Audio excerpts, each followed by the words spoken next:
When someone asks, is this crypto module secure enough? They usually mean, is it FIPS validated and at what level?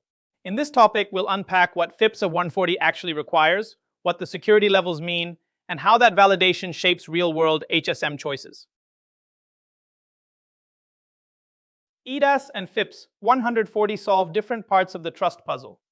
eIDAS is about legal assurance in the European Union, who the trust service provider is, how identities are verified, and whether signatures are legally equivalent to paper. FIPS 140 is about technical assurance, how secure the cryptographic module is, which algorithms it runs, and how tamper-resistant the hardware is. In practice, EU trust service providers run their keys inside FIPS validated HSMs so they can meet eIDAS expectations with a solid technical foundation. When we say cryptographic module, we're not just talking about algorithms. We're talking about an entire trust boundary. The module has a clearly defined scope and interfaces, which inputs and outputs are allowed, and what's considered inside the secure boundary. Within that boundary, keys are generated, stored, and checked through self-tests. Access is controlled by roles and authentication. The firmware and software form the operational environment, and physical security protects the hardware from tampering. Inside an HSM, nothing runs blindly. On power-up, the device executes built-in self-tests, pre-flight checks on the firmware, algorithms, and keys. If those fail, the HSM refuses to process anything. During operation, conditional self-tests keep monitoring critical functions while keys are generated and used. On top of that, role-based access separates duties. A crypto officer configures policies, while application users can only perform allowed cryptographic operations. That combination gives you both security and auditability. You can think of a FIPS-validated HSM as running in two parallel worlds. In one world, every algorithm and key length has been explicitly approved and tested. AES, SHA2, RSA with large keys, ECDSA with specific curves. Operations there count toward compliance. In the other world, live legacy or misconfigured options like MD5, RC4, or undersized RSA keys. The hardware might happily run them, but the moment you do, you've stepped outside FIPS. Compliance is about staying strictly in that approved lane. FIPS 140 defines 4 security levels that build on each other. Level 1 is mostly about using approved algorithms in a standard platform, with minimal physical protection. Level 2 adds tamper-evident features and role-based access control. Level 3 goes further with strong tamper resistance and tighter controls on how keys can be used or extracted. Level 4 assumes hostile environments, adding protections against environmental manipulation and more rigorous self-tests. Here's how to think about FIPS levels 1 and 2 in everyday environments. Level 1 is essentially software crypto with no special protection. You run on standard hardware, keys sit in memory in plain text, and the crypto layer doesn't enforce its own authentication. That's acceptable for low-risk applications. Level 2 adds basic tamper evidence, role-based access, and some boundary protection, which fits devices that can be physically accessed, like branch routers or appliances.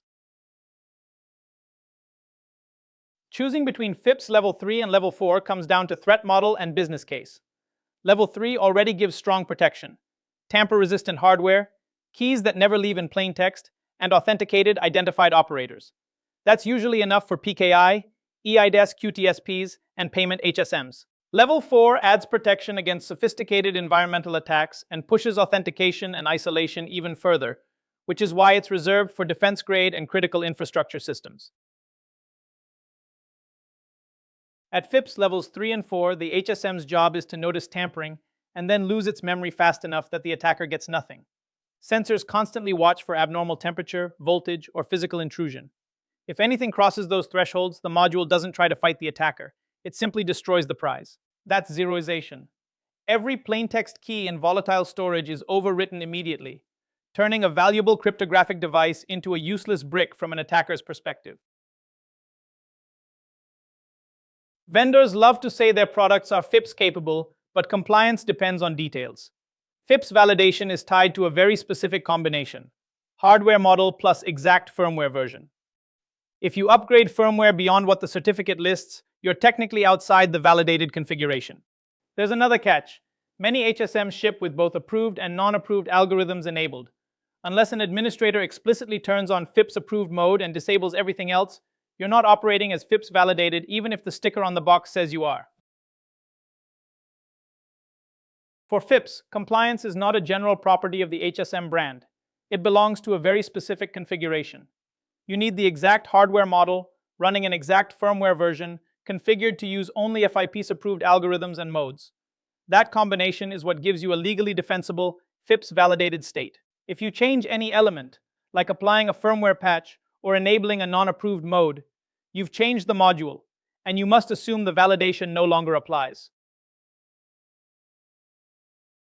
When you choose security levels, start from the business requirement, not from the fanciest hardware.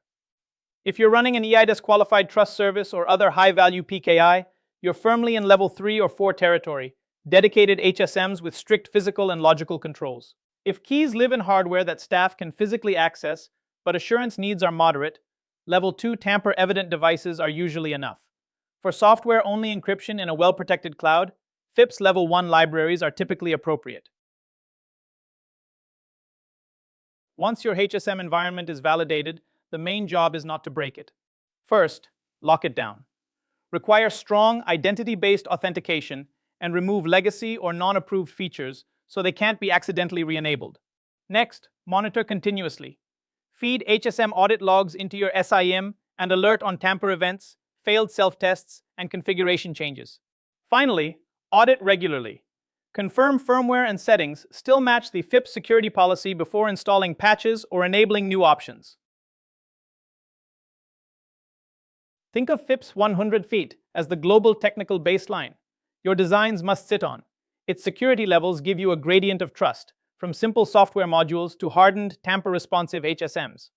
The real challenge is operational precision, keeping certified hardware, firmware, algorithms, and procedures aligned every single day. Not just on paper at deployment time.